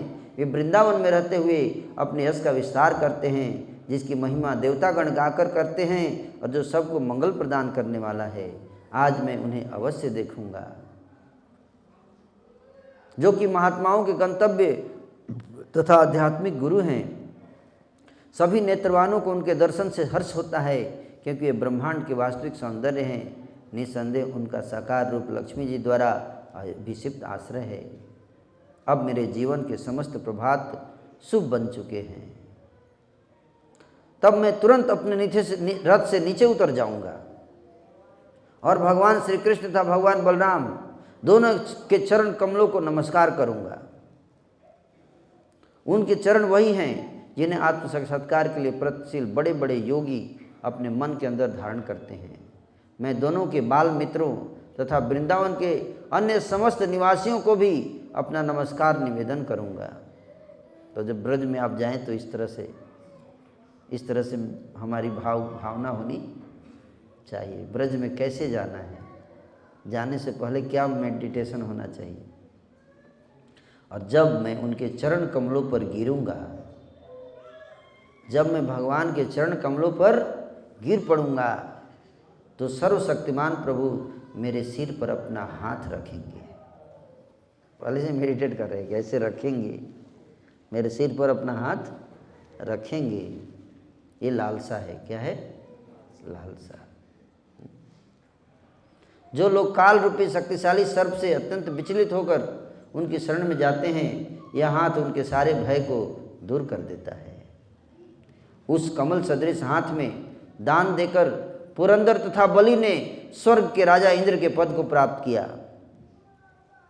और रास नृत्य के आनंद लीलाओं के समय जब भगवान ने गोपियों के पसीने को पोंछकर उनकी थकान दूर की, तो उनके मुख स्पर्श ने उस हाथ को मधुर फूल की भांति सुगंधित बना दिया। यद्यपि कंस ने मुझे यहाँ अपना दूत बनाकर भेजा है, किंतु अच्युत भगवान मुझे अपना शत्रु नहीं मानेंगे।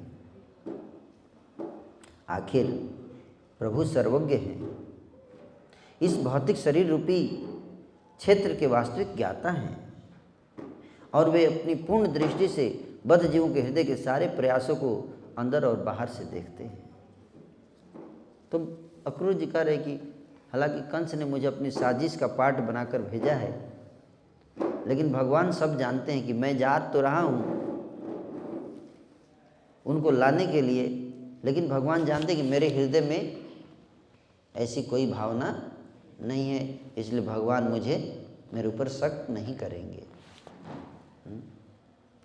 इस तरह जब मैं हाथ जोड़कर भगवान के पैरों पर प्रणाम करने के लिए गिर जाऊंगा, तो वे अपने हाथ से युक्त स्नेहमयी चितवन मुझ पर डालेंगे। तब मेरा सारा कलमश नष्ट हो जाएगा, तब मेरे सारे संशय दूर हो जाएंगे और मैं उत्कट आनंद का अनुभव करूंगा।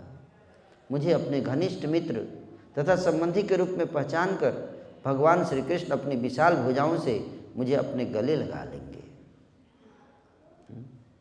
भगवान गले लगा ले, कितनी कितनी आश्चर्य अद्भुत बात है ना। और उसी क्षण मेरा शरीर पवित्र हो जाएगा और सकाम कर्मों से जनित मेरे भौतिक बंधन शून्य हो जाएंगे। ये सब भगवान के लिए चुटकी का काम है, सब नष्ट करना।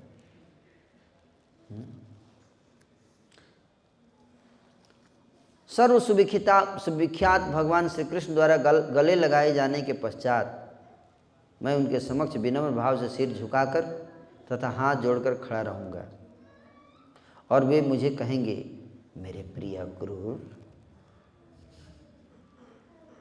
क्या कहेंगे? मेरे प्रिय क्रूर। और जैसे ही वो ऐसा बोलेंगे, मेरे प्रिय क्रूर, जैसे ही वो ऐसा बोलेंगे उसी क्षण मेरे जीवन का उद्देश्य सफल हो जाएगा।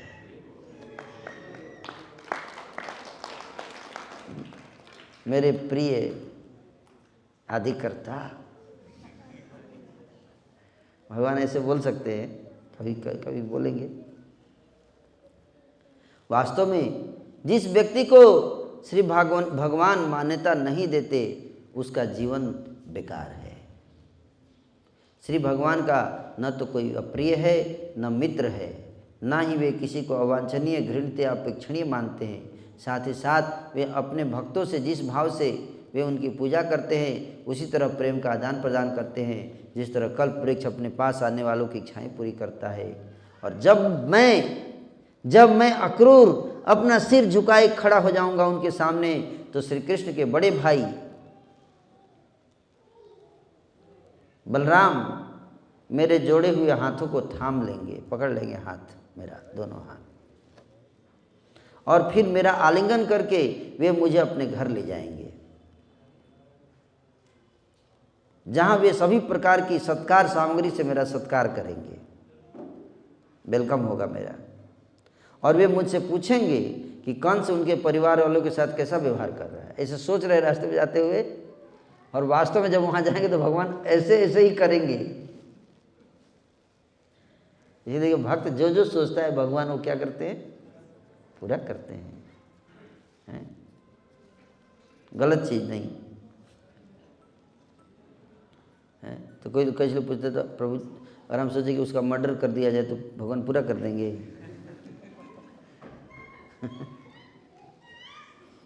गलत चीज पूरा नहीं करेंगे, गलत इच्छा पूरा नहीं करेंगे। जैसे आपके बच्चा अगर कोई बोलेगा कि मेरे को जहर दे दो, तो आप दे देंगे? नहीं देंगे। आप बच्चे से प्रेम करते हैं, लेकिन अगर वो बच्चा जहर मांगेगा तो आप नहीं देंगे, है कि नहीं? उसी तरह से भगवान हमारी सारी इच्छाएं पूरी करते हैं, लेकिन उन इच्छाओं को नहीं पूरा करेंगे जो हमारे लिए गलत है, खतरनाक है। अगर भगवान हमारी कोई इच्छा पूरी नहीं कर रहे हैं तो हमें ये समझना चाहिए कि वो हमारे लिए पूरा करना वो इच्छा ठीक नहीं, इसलिए नहीं पूरा कर रहे हैं। हे राजन, सुखदेव जी कहते हैं, मार्ग पर जाते हुए अक्रूर श्री कृष्ण के विषय में इस प्रकार गंभीरता पूर्वक ध्यान करते करते जब गोकुल पहुँचे तो सूर्य अस्त होने का समय था। सुबह निकले थे और पहुँचते पहुँचते क्या हो गया? 5 किलोमीटर का डिस्टेंस है मथुरा से वृंदावन। चारागाह में अक्रूर ने भगवान के पैरों के चिन्ह देखे, जिनकी शुद्ध मुधूल को समस्त ब्रह्मांडों के लोकपाल अपने मुकुट में धारण करते हैं। श्री भगवान के वे चरण चिन्ह जो कमल, वांकुर तथा अंकुश जैसे चिन्हों से पहचाने जा सकते थे, पृथ्वी की शोभा को बढ़ा रहे थे। श्री भगवान के चरण चिन्हों को देखने से उत्पन्न आनंद से, श्री भगवान के चरण चिन्हों को देखने के उत्पन्न आनंद से, अधिक अधिक विवल होने से, शुद्ध प्रेम के कारण अक्रूर के शरीर के रोंगटे खड़े हो गए और आंखों से आंखें आंसुओं से भर आई। क्या देखकर? चरण चिन्ह देखकर। ये प्रेम, अक्रूर जी को कितना प्रेम था भगवान से। वे अपने रथ से नीचे कूद पड़े और उन चरण चिन्हों पर लौटने लगे, धूल में लौटने लगे कूद कर। ब्रज में आप जाते तो बस से कूद के लौटते हैं? नहीं लौटते, क्योंकि हमारे अंदर उतना प्रेम, अक्रूर जी के अंदर वो प्रेम था। कूद कर लौटने लगे धूल में। ओह, ये तो मेरे प्रभु के चरणों की धूल है, ऐसा कह के लौट रहे हैं। ये कौन सी धूल है? ब्रज की रज है, ब्रज रज, भगवान के चरणों की धूल है।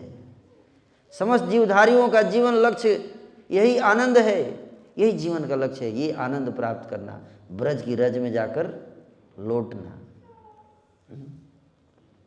जिसे अक्रूर ने कंस का आदेश पाकर अपना समस्त गर्व, भय तथा शोक त्याग कर अनुभव किया तथा अपने आप को भगवान श्री कृष्ण का स्मरण दिलाने वाली वस्तुओं को देखने, सुनने में, वर्णन करने में लीन कर दिया।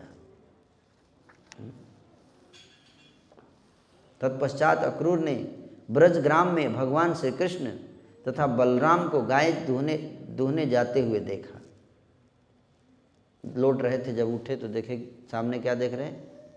कृष्ण बलराम बाल्टी लेकर कहाँ जा रहे हैं? भगवान दूध दूहने के लिए जा रहे हैं गौशाला में। सारी सृष्टि के स्वामी दूध दूहने जा रहे हैं। तो गोचारण से आ चुके हैं और गोचारण से आने के बाद उनको स्नान कराया जाता है शाम में, संध्या के समय स्नान करके नवीन वस्त्र धारण करके, है ना, और फिर भगवान जाते कहाँ? गौशाला में जाते हैं दूध दूहने के लिए। तो स्नान करके ड्रेस पहन के अब शाम में जा रहे हैं गौशाला में, दूध दूहने के लिए जा रहे हैं, बाल्टी लेकर जा रहे हैं। बाल्टी और गाय का पैर बांधने वाला रस्सी वो लेकर जा रहे हैं दूध दूहने के लिए। और उसी समय जा ही रहे तभी अक्रूर जी को उस रूप में दर्शन हुए भगवान के।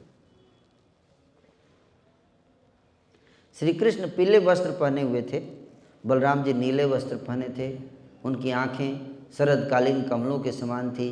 इन दोनों बलशाली भुजाओं वाले लक्ष्मी जी के आश्रयों में से एक का रंग गहरा नीला था, दूसरे का श्वेत था।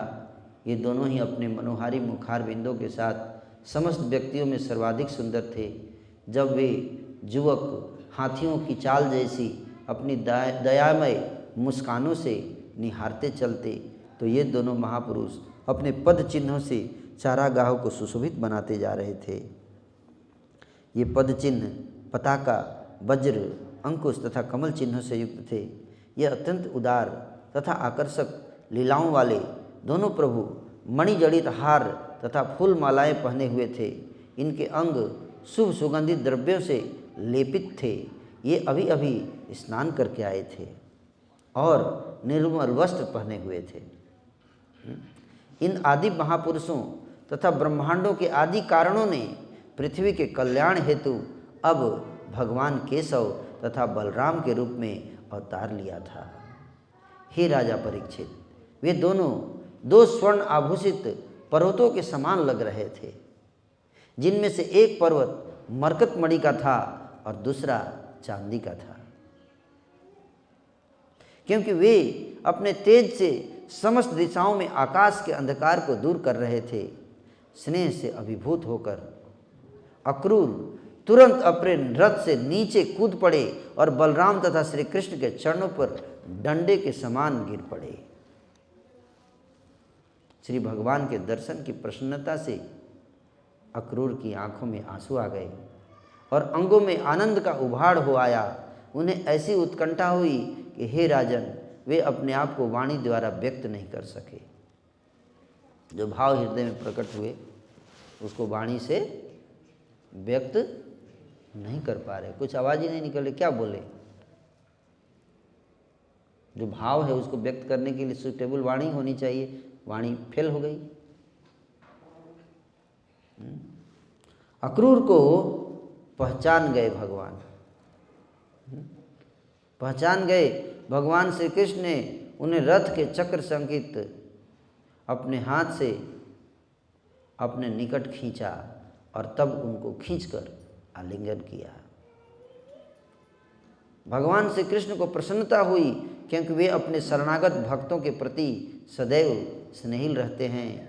जब अक्रूर अपना सिर झुकाए खड़े थे, अब देखिए रिपीट होगा वैसे ही, तो भगवान शंकरषण बलराम ने उनके जुड़े हुए दोनों हाथ पकड़ लिए और तब वे भगवान श्री कृष्ण सहित उन्हें अपने घर ले गए। अक्रूर से यह पूछने के पश्चात कि उनकी यात्रा सुखद तो रही, बलराम ने उन्हें बैठने के लिए श्रेष्ठ आसन दिया, शास्त्र उचित विधि से उनके पांव पखारे और आदरपूर्वक मधु मिश्रित दूध दिया, हॉट मिल्क मिश्री डाल के। सर्वशक्तिमान भगवान बलराम ने अक्रूर को एक गाय भेंट दी, उनकी थकान दूर करने के लिए उनके पांव दबाए और तब अत्यंत आदर तथा श्रद्धा के साथ भांति भांति के उत्तम स्वादों से युक्त और उचित विधि से पकाया भोजन खिलाया। जब अक्रूर भर पेट खा चुके तो धार्मिक कर्तव्यों के परम ज्ञाता भगवान बलराम ने उन्हें मुख को मीठा करने वाले सुगंधित द्रव्य दिए और साथ ही सुगंधियाँ तथा फूल मालाएँ भेंट की। इस प्रकार अक्रूर ने एक बार फिर परम आनंद प्राप्त किया। नंद महाराज ने अक्रूर से पूछा, हे दशार के वंशज, उस निर्दयी कंस के जीवित होते हुए आप लोग किस प्रकार अपना पालन करते हैं? आप तो पशु बधिक के संरक्षण में भेड़ जैसे रह रहे हैं। जैसे पशु बधिक होता है और उसके संरक्षण में भेड़ रहता है, पता नहीं कब पड़ेगा और कट जाएगा, उस तरह से आप लोग रह रहे। कैसे जी रहे हैं आप लोग उसके संरक्षण में? उस क्रूर स्वार्थी कंस ने अपनी बिलखती हुई दुखित बहन की उपस्थिति में ही उसके बच्चों को मार डाला, तो फिर हम आपसे जो कि उनकी प्रजा हो कुशलता के विषय में पूछ ही क्या सकते? मतलब क्या पूछे आपसे? अब पूछने में भी सोचना पड़ता है, क्या पूछूं मैं, कैसे आप कुशल हैं, सब ठीक है? ऐसे निर्दयी व्यक्ति के संरक्षण में रह रहे, कब उसका मूड क्या होगा कुछ पता नहीं। पूछताछ के इन सत्य तथा मधुर वचनों से नंद महाराज द्वारा सम्मानित होकर अक्रूर अपनी यात्रा की थकान भूल गए। यात्रा की थकान भूल गए, अक्रूर जी पहुंच गए और अक्रूर जी जो है अब कृष्ण बलराम को लेकर जाएंगे कहाँ? मथुरा। सुखदेव जी कहते हैं भगवान बलराम तथा भगवान श्री कृष्ण दोनों के द्वारा इतना अधिक सम्मानित किए जाने पर पलंग में सुखपूर्वक बैठे अक्रूर को लगा कि उन्होंने रास्ते में जितनी इच्छाएं की थी वे सभी अब पूरी हो गई। हे राजन, जिसने लक्ष्मी जी के आश्रय पूर्ण पुरुषोत्तम भगवान को संतुष्ट कर लिया हो, भला उसके लिए क्या अलभ्य है? कोई ऐसी चीज है जो वो प्राप्त नहीं कर सकता? हर चीज प्राप्त कर सकता है जिसने भगवान को संतुष्ट कर लिया हो। ऐसा होने पर भी जो उनकी भक्ति में समर्पित है वे कभी भी उनसे कुछ नहीं मांगते। जो भक्ति में समर्पित है भगवान के, वो कुछ मांगता नहीं है। उसने भगवान को प्रसन्न कर लिया, कुछ भी मांगेगा भगवान उसको दे देंगे, लेकिन वो कुछ मांगता ही नहीं। शाम के भोजन के बाद देवकी पुत्र भगवान श्री कृष्ण ने अक्रूर जी से पूछा, रात में एकांत में भगवान पूछते हैं अक्रूर जी से, क्या पूछ रहे हैं, जानना चाहते हैं? पूछते हैं कंस अपने प्रिय संबंधियों तथा मित्रों के साथ कैसा आचरण कर रहा है?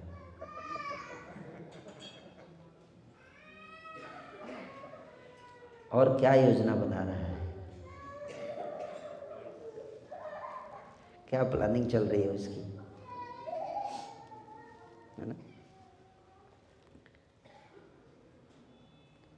हे भद्र पुरुष, प्रिय चाचा अक्रूर, यहाँ की आपकी यात्रा सुखद तो रही, आपका कल्याण हो।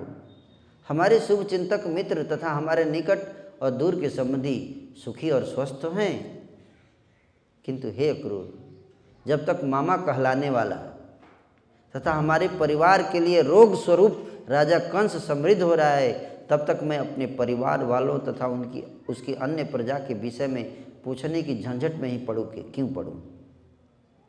जब तक ये जीवित है कुशल क्या पूछूंगा मैं, मरने के बाद कुशल पूछूंगा।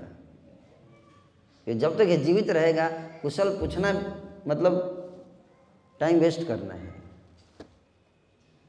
जरा देखिए ना कि मैंने अपने निरपराध माता पिता के लिए कितना कष्ट उत्पन्न कर दिया है। भगवान क्या कहते हैं, मेरे माता पिता ने कोई अपराध नहीं किया। देवकी और वसुदेव ने क्या गलती की? वो तो देवकी तो बहुत प्यारी बहन थी कंस की, ठीक है नहीं? देवकी से कंस का कोई दुश्मनी नहीं था। जब से कृष्ण उसके पुत्र बने हैं, बने भी नहीं थे, बनने की प्लानिंग चल रही थी, तब से देवकी और वसुदेव के ऊपर क्या हो गया? संकटों का पहाड़ टूट गया है कि नहीं? इसलिए जब तक कोई भक्त नहीं बनता है तब तक घर वाले खुश रहते हैं। जैसे वो भक्त बन जाता है फिर घर वाले बहुत परेशान करने लगते हैं उसको, है ना? ऐसा भी होता है कुछ केस में। कहते हैं कि मैंने अपने निरपराध माता पिता के लिए कितना कष्ट खड़ा कर दिया है। देखिए भगवान सोचने का तरीका देखिए है कि मैंने उनके लिए इतनी समस्या खड़ी की, मेरे कारण मेरे माता पिता इतना कष्ट झेल रहे हैं, मेरे ही कारण उनके कई पुत्र मारे गए और वे स्वयं आज जेल के अंदर बंद हैं। हे प्रिय स्वजन, सौभाग्यवश आपको देखने की बहुत इच्छा हो रही थी मेरी। बहुत दिन से मैं सोच रहा था अक्रूर चाचा को देखूंगा। 11 साल हो गए, आज मेरी इच्छा पूरी हुई। देखिए भगवान बोलने का तरीका देखिए। हे सदैव चाचा, कृपा करके ये बतलाइए कि आपके आने का प्रयोजन क्या है, आए क्यों हैं आप? सुखदेव जी कहते हैं श्री भगवान के पूछे जाने पर मधुवंशी अक्रूर ने सारी परिस्थिति कह सुनाई, जिसमें यदुओं के प्रति कंस की शत्रुता तथा उसके द्वारा वसुदेव जी के वध का प्रयास भी सम्मिलित था। सारा प्लानिंग बताया, ऐसा ऐसा सोच रहा है वो तो आपको मारेगा ऐसा सोच रहा है, उसके बाद ये करेगा, फिर वो करेगा, फिर उसको मारेगा, सारा बता दिए। अक्रूर जिस संदेश को देने के लिए भेजे गए थे उसे उन्होंने कह सुनाया। उन्होंने कंस के वास्तविक उद्देश्य भी बतला दिए और ये भी बतला दिया कि श्री नारद मुनि ने किस प्रकार से कंस को सूचित किया कि श्री कृष्ण ने वसुदेव जी के पुत्र के रूप में जन्म लिया है। अक्रूर के वचनों को सुनकर वीर प्रतिद्वंदियों का विनाश करने वाले भगवान श्री कृष्ण तथा भगवान बलराम हंस पड़े, जैसे ही हंस रहे थे। नारद जी ने जाके बताया तो भगवान हंसने लगे। नारद ने बताया अच्छा। तब उन्होंने अपने पिता नंद महाराज को राजा कंस का आदेश बतलाया। तो जाके सुनाए पिताजी को कि महाराज कंस चाहते हैं कि हम लोग मथुरा जाएं, बाकी चीज़ नहीं बताए। अक्रूर जी ने तो सारा बता दिया था कि मारने का प्लान है, ये सब है, लेकिन भगवान कृष्ण अपने पिताजी को, नंद बाबा को जाके सारा डिटेल केवल इतना ही बताए कि कंस मामा जो है हमको बुला रहे हैं, मथुरा शहर दिखाना चाहते हैं।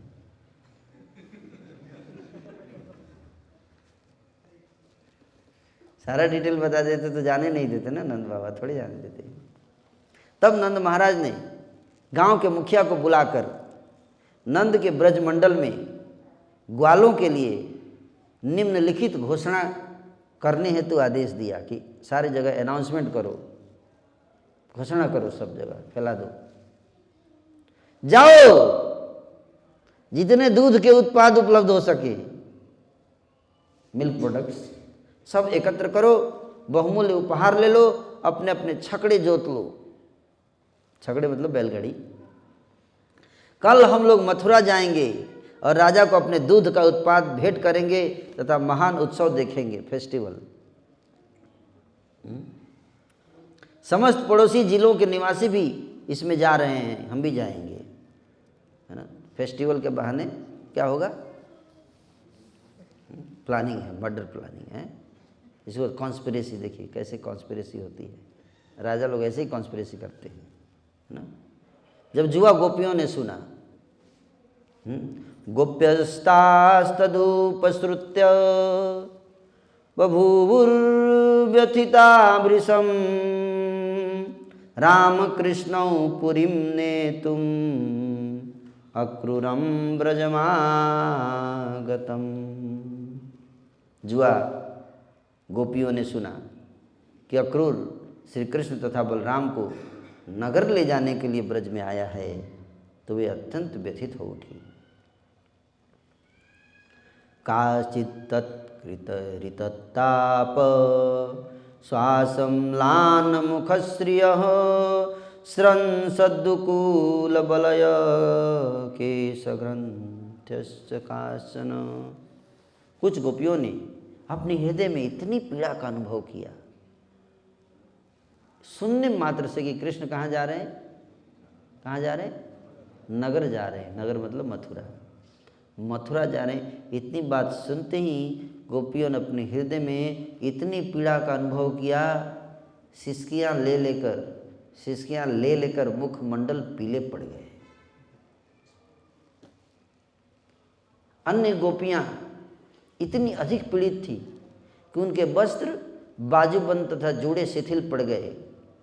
अन्याश्च तदनुध्यान निवृत्ताशेषवृत्तयः नाभ्यजानन्निमं लोकम् आत्मलोकं गता इव। अन्य गोपियों की इंद्रियों की वृत्तियाँ पूरी तरह रुक गईं और वे श्री कृष्ण के ध्यान में स्थिर हो गईं। वे आत्म साक्षात्कार पद प्राप्त करने वालों की भांति बाह्य जगत की सारी सुधि बुद्धि भूल गईं।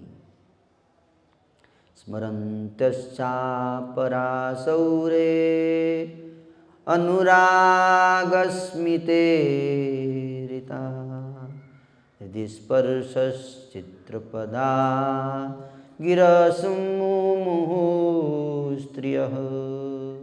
कुछ तरुणियाँ भगवान सौरी श्री कृष्ण के शब्दों का स्मरण करके मूर्छित हो गई। ये शब्द अद्भुत पदों से अलंकृत तथा स्नेहमयी मुस्कान से व्यक्त होने से उन तरुणियों के हृदयों का गंभीरता से स्पर्श करने वाले होते थे।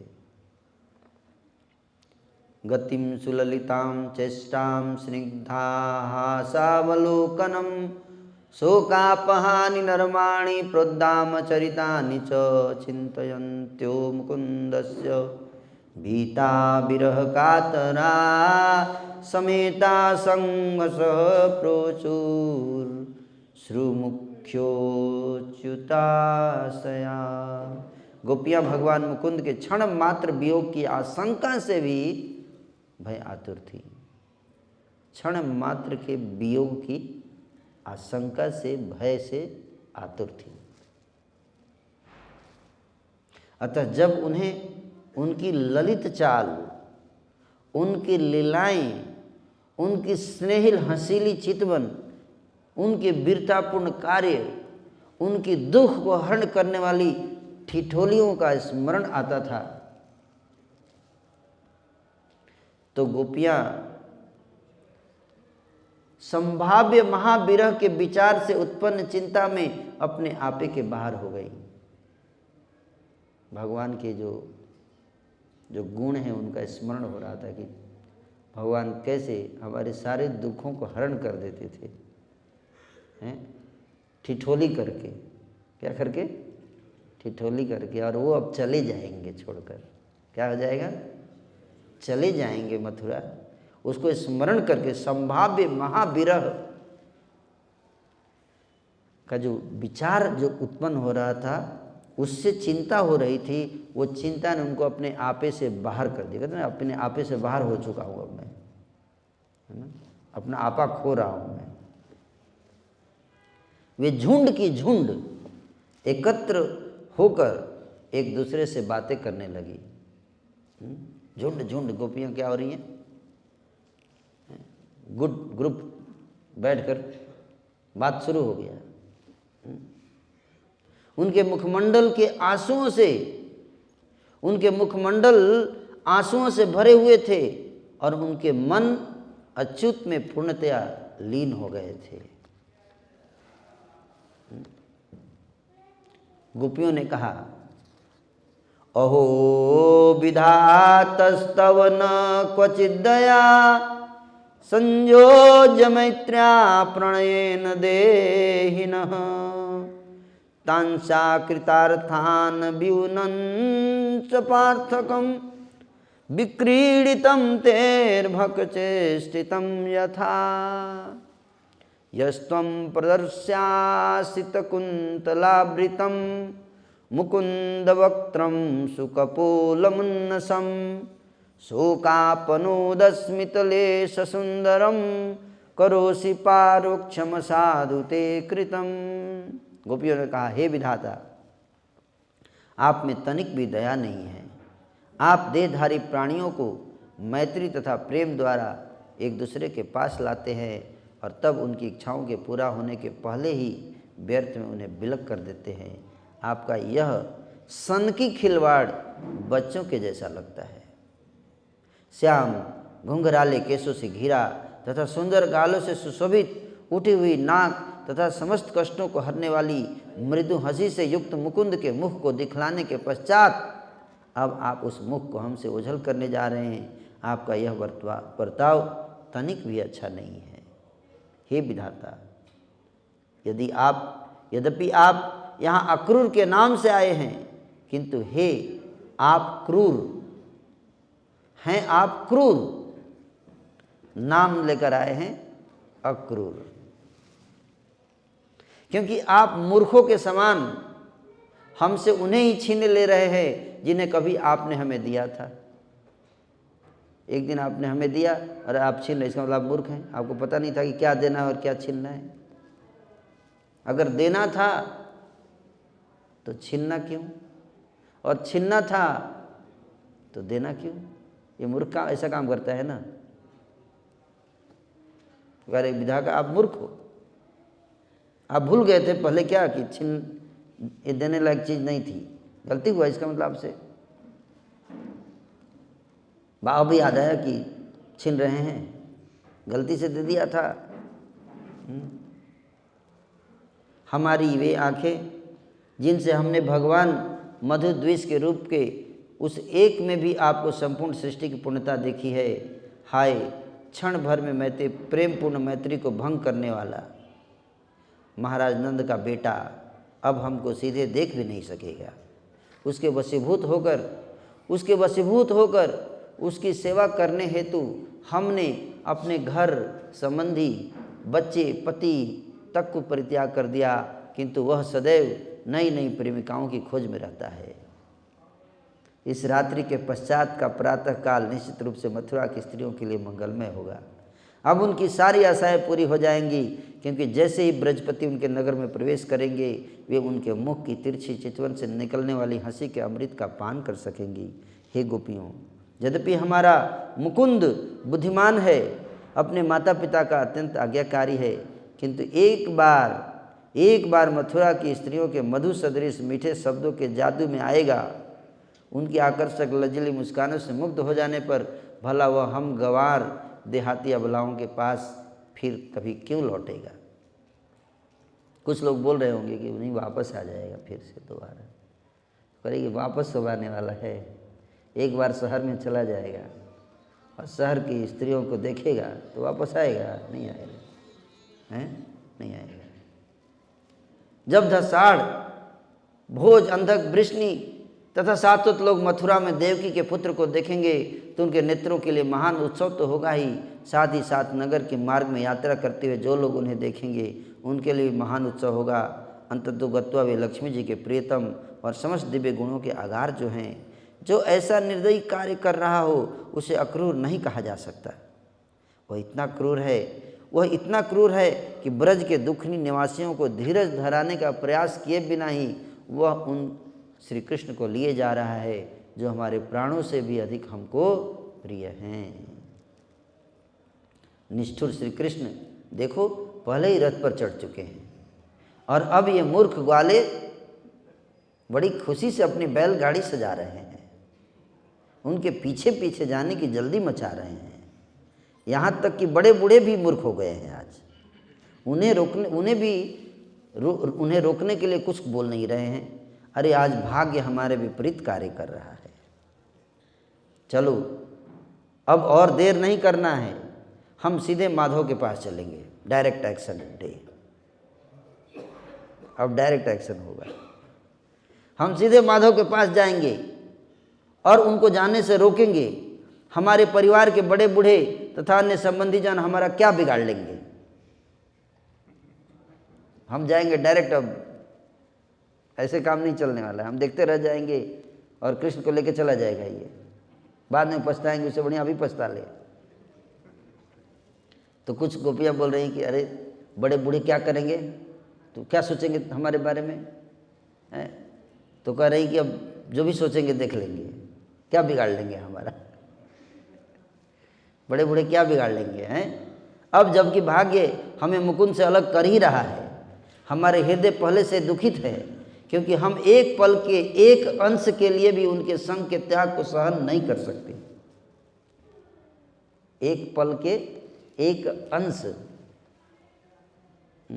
के लिए भी भगवान के संग के त्याग को सहन नहीं कर सकते। तो इसकी आगे कहानी बढ़ेगी कल है। हरे कृष्ण।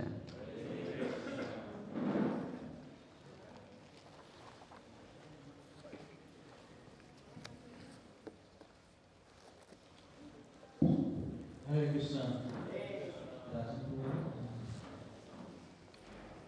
बहुत बहुत धन्यवाद करेंगे प्रभु जी का। प्रभु जी ने हमें कथा सुनाए और ये कथा विश्राम हुई है कि भगवान के विराजमान होने के लिए कहाँ जाने के लिए मधुपुरी मथुरा और कैसे गोपियाँ द्वार